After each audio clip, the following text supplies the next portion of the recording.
మా సోదరు చెప్తుంది శ్రీదేవి నేను మంత్రిని కావాలని చెప్పి. నేను అంటున్నా రాజగోపాల్ రెడ్డికి నా 56 ఏళ్ళ జీవితంలో నాకు అడుక్కోవడం తెలియదు.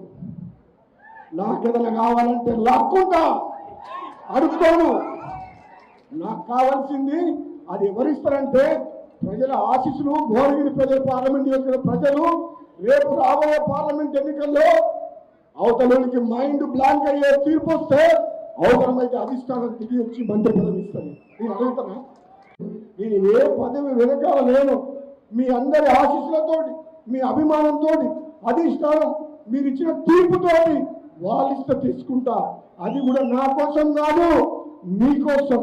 నేను మంత్రి అయితే బాబు నేను ఒకటి చెప్పాడు, నువ్వు హోంమంత్రి కావాలన్నాడు. అరే అట్లా అనకుండా బాబు నేను హోంమంత్రి అంటే టీఆర్ఎస్ అందరూ చేయలేకపోతారని చెప్పి కొంపదీసి హోంమంత్రి అయితే మాత్రం ఫస్ట్ జగదీశ్వర రెడ్డి లోపల